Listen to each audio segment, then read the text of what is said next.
Hello students, पिछले दिनों we were talking about fibre to fabric.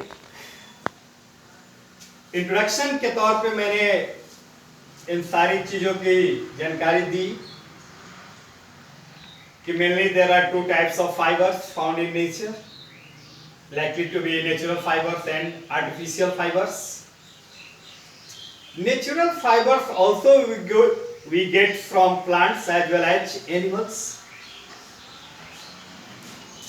और ये सारे फाइबर्स का इस्तेमाल हम लोग तरह तरह के clothes, carpets,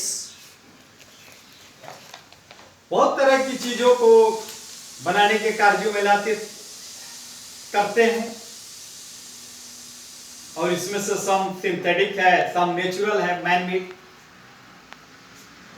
but in this chapter we are going to talk about how we can get natural fibers, natural threads. By name fiber to fabric. इस फाइबर का काम ही है हमारा फैब्रिक्स बनाना, लेकिन पर्टिकुलरली टाइप से आपके बुक, चूंकि मैं आपके न्यू जो बुक है उसको फॉलो कर रहा हूं, तो उसमें आपका टॉपिक है A step for obtaining wool from sheep. sheep से कैसे हम लोग ऊल प्राप्त करें, कौन कौन से स्टेप्स आने जा रहे हैं by which we can get wool from sheep. Okay, तो बहुत से प्रोसेस हैं, वन बाय वन। अगर हाई यील्डिंग वैरायटी टाइप का अगर फाइबर हमको प्राप्त करना है, वूल प्राप्त करना है, तो first of all try to select high quality breed का सिलेक्शन करना होगा। जैसा कि मैंने कहा है, selective breeding first process as per your book. Second हमारा रियरिंग है, थर्ड हमारा शेयरिंग है, एस्कोरिंग है, सॉर्टिंग है, रिमूविंग वर्स है, डाइंग है, कार्डिंग है, रिओविंग है, स्पाइनिंग है, निटिंग है और क्रेविंग है। These are the process by which we can form cloth. Okay? Yes, so many different types of items likely to be. तो इसमें जो पहला हमारा है कि सिलेक्टिव ब्रीडिंग, तो बहुत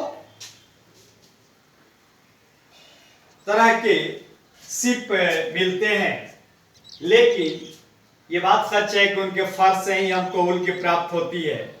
तो डेंस हेयर होना चाहिए, उनका घड़ा थिक हेयर। वैसे ब्रीड को हमको सेलेक्ट करना है जिसमें ज्यादा से ज्यादा और उन्नत कोटि की सॉफ्ट वाली हेयर मिल सके। तो ये ब्रीडिंग के दौरान हम लोग तो जैसा कि देखते हैं, जम्मू कश्मीर, राजस्थान, हिमाचल प्रदेश में इन सारी शिप्स की उधर ज्यादा बड़े पैमाने पर होती है, पालन पोषण इनका बड़े पैमाने पर किया जाता है और उस तरह के क्वालिटी का सेलेक्ट करके और उनको रियरिंग किया जाता है।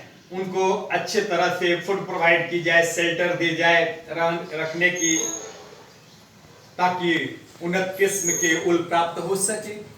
तो खान पान पर ध्यान दिया जाता है रियरिंग में। शेयरिंग है, और शेयरिंग जब आता है, ये दोनों प्रोसेस होने के बाद, सिलेक्टिंग, ब्रीडिंग और रियरिंग के बाद हमारा आता है शेयरिंग।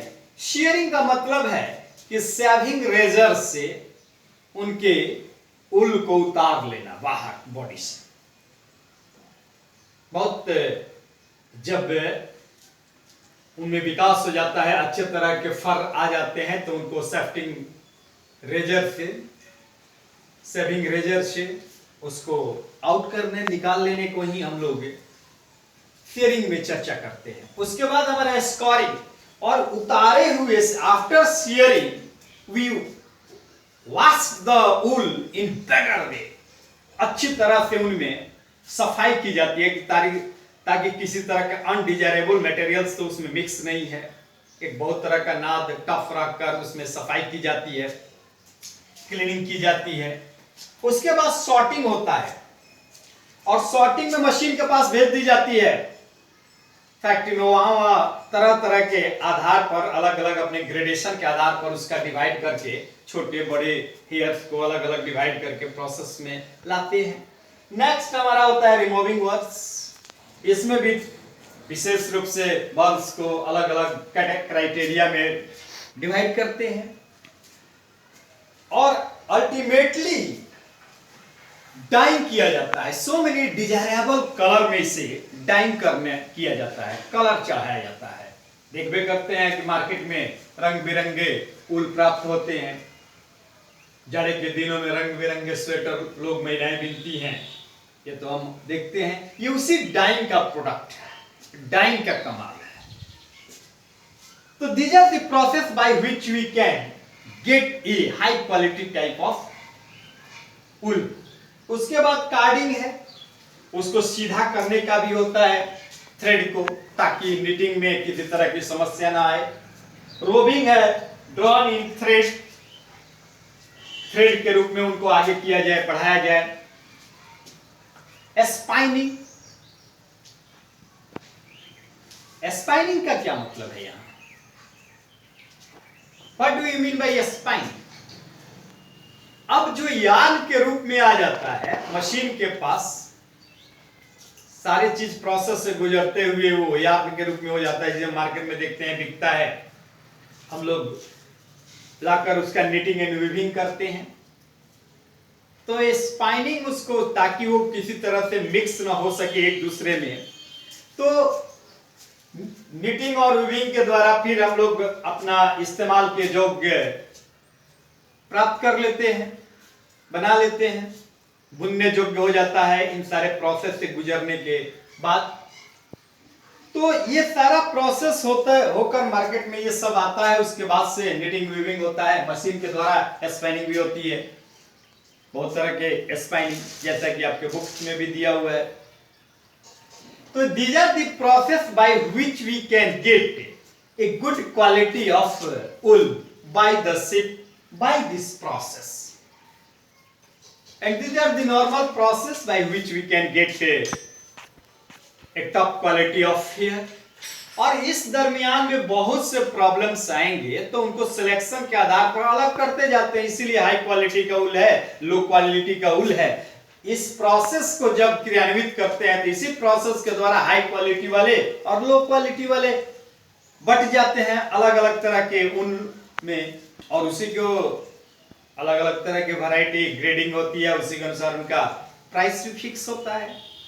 तो इन सारे प्रोसेस के द्वारा हम लोग ऊल प्राप्त कर सकते हैं शिप से। इस सारे प्रोसेस को ध्यान में रखते हुए, और इसी में मैंने चर्चा किया था कि किस स्टेट में किस तरह के जानवरों से किस तरह का ऊल प्राप्त होता है। कोई हाई रिच है, कोई उच्च क्वालिटी का है, उसकी अलग सारी बातें हैं। तो ये चैप्टर बिल्कुल थोड़ा सा नीरस जैसा लगता भी है, क्योंकि इसमें एक अजीब तरह की है, कोई केमिकल फार्मूला नहीं है, कोई सीधा नहीं है, इन सारी चीजों की बात होती है। लेकिन आपको वन बाय वन इसमें चूंकि अलग से क्राइटेरिया अपना किया हुआ है, ज्यादा काइंड्स में प्रोसेस को डिवाइड किया हुआ है, तो नो वरी। तो आज के लिए इतना ही। Next day we will study about another types of fabrics. लेकिन आप लोग इसे बार बार देखते चलिए, और इसमें से कौन से अच्छे अच्छे क्वालिटी के ऊल प्राप्त हो रहे हैं उनका नाम याद रखा जाए, जिस दिन मैंने पहला बोला था। Okay, thanks.